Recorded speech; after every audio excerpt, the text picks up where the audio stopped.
Welcome back to Explaining Everything, the channel where we uncover the stories and mysteries behind everyday things.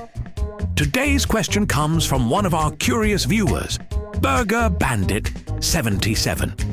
Thanks for the suggestion, Burger Bandit. You asked, why is the McDonald's mascot a clown?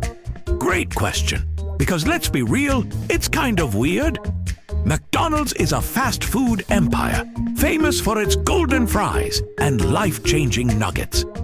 So why did they decide that a giant, red-haired, shoe-wearing clown was the best way to sell cheeseburgers?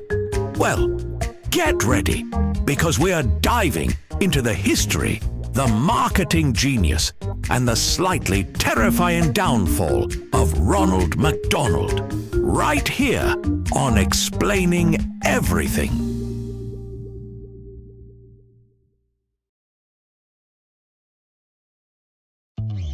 All right, so first, let's set the stage. It's the late 1950s, early 1960s. McDonald's is on the rise. They've got burgers, they've got fries, they've got shakes, and they're taking over America faster than your metabolism slows down after age 25. At the time, television was king, and fast food chains were all about advertising directly to kids. Because what's better than having a small, enthusiastic human beg their parents to take them to McDonald's every 5 minutes? Pure marketing genius. Now, over in Washington, D.C., there was a TV show called Bozo the Clown. If you don't know Bozo, imagine Pennywise, but way less murdery and way more "please buy this toy." Bozo was a huge hit with kids.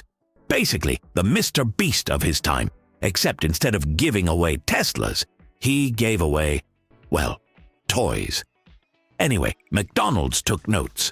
They saw kids going nuts for clowns and thought, we need one of those. And that's when they got their first ever clown mascot, a guy named Ronald McDonald. Now, the first version of Ronald McDonald? Oh boy. Imagine if someone made a clown costume out of sheer confusion. The OG Ronald, played by a local TV personality named Willard Scott, wore a hat made out of a tray of food, his nose, a paper cup. It was less fun and whimsical, and more man who lost a bet at a carnival. But despite his questionable fashion choices, kids loved him. McDonald's knew they had something big, so they decided to roll out Ronald nationwide, but with some serious upgrades. They ditched the food tray hat, gave him a red wig, yellow jumpsuit, and oversized clown shoes, because nothing says, "Trust me, I'm normal," like shoes the size of a small canoe. And just like that, Ronald McDonald became the new face of McDonald's. By the 1970s and 80s, Ronald wasn't just a clown. He was the clown. He had his own McDonald's universe called McDonaldland, featuring a whole cast of weird but lovable characters. You had Grimace, a giant purple thing.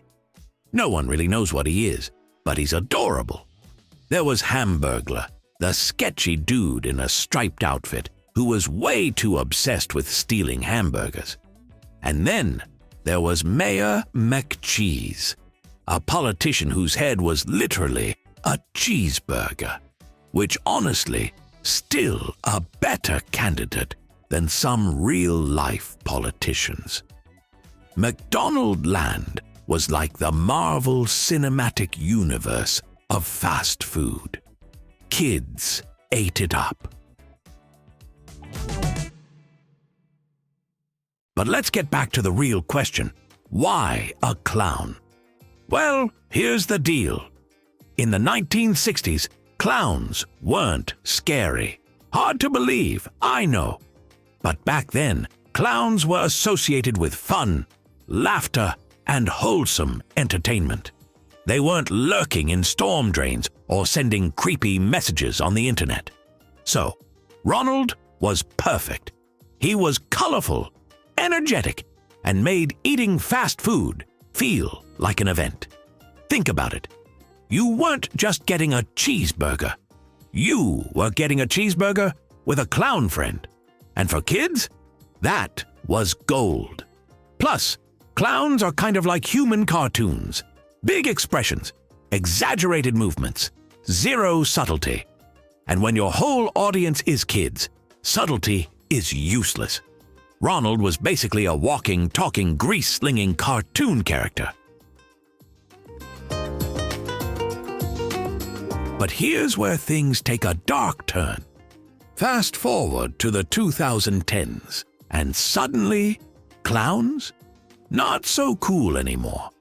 We started seeing creepy clown sightings. Scary movies like It made them terrifying.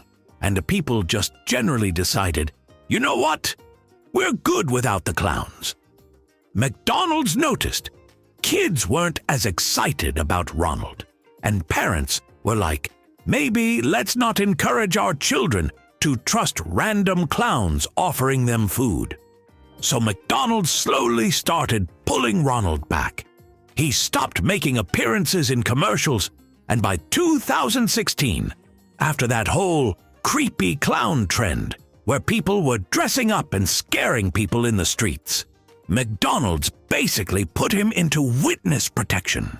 And just like that, Ronald McDonald, the once beloved burger ambassador, was gone. Now, McDonald's still acknowledges Ronald here and there. He's kind of like that one uncle who used to be fun at parties, but now only shows up for special occasions. He's still technically their mascot, but they don't really use him anymore. These days, McDonald's relies on nostalgia, brand deals, and the fact that nobody can resist fries at 2 a.m. They don't need a clown to sell their food anymore. We've all accepted that we're going to eat it no matter what. So, why was McDonald's mascot a clown? Because back in the 1960s, clowns were cool. They were fun, friendly, and a genius way to market fast food to kids. For decades, Ronald McDonald was one of the most recognizable mascots in the world. But times changed. The world got weird. Clowns got creepy. And McDonald's realized they didn't need him anymore. So Ronald McDonald went from fast food superstar to retired legend. But let's be real. If McDonald's ever brought him back, we'd all pretend we didn't spend the last decade being afraid of clowns. And remember, life's too short to question why you're eating McDonald's. Just enjoy the fries. If you enjoyed this video, or if you suddenly got the cravings for some fresh, hot, and crispy fries, leave a like and don't forget to subscribe. Also, if you have suggestions for our next video, feel free to share them in the comments below. We'll be sure to give you an acknowledgement for your contribution. Thank you for tuning in, and join us next time here in the channel that answers all the why, what, who, where, and how questions you've always wondered about, here on Explaining Everything.